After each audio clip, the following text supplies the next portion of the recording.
পিছনে ছুটি, কিসের পিছনে? ভাইরাল টাকা লাগবে 70,000, কমিটি করে 70,000। তাদের যে মোটরসাইকেল আর একজন হকপন্থী হাক্কানি আলেম কোরআন সুন্নাহ দেয়া খলিলাদিল্লাহকে 2 ঘন্টা ওয়াজ করবে, তারা এই কমিটি 10,000 টাকা দিতে চাইবে না।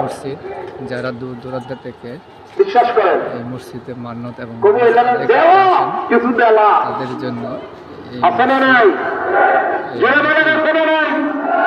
তাহলে পরিবেশ কে নষ্ট করলো? কর্তৃপক্ষ। কে নষ্ট করলো? মুসল্লিরা কর্তৃপক্ষ দায়ী আছে না নাই? ছোট ছোট ছাত্রদেরকে দিয়ে রাস্তাঘাটে দিনভর কালেকশন করে 1 লক্ষ টাকা বক্তারে হাতিয়ে দেওয়ার কোনো মানে হয়? পরিপূর্ণ হয়ে যাচ্ছে। আপনার ইমাম জুমার 4 দিন বক্তব্য শোনায়, ইমামদের 5 জুমায় 5,000 টাকা দেন, এটা বাকি পড়ে। আর একদিন একজন দেন 1 লাখ টাকা দেন, এনে বাকি পড়ে না। রোগ হয়েছে ভাইরাল হওয়া। কি রোগ? জোরে বলেন কি রোগ?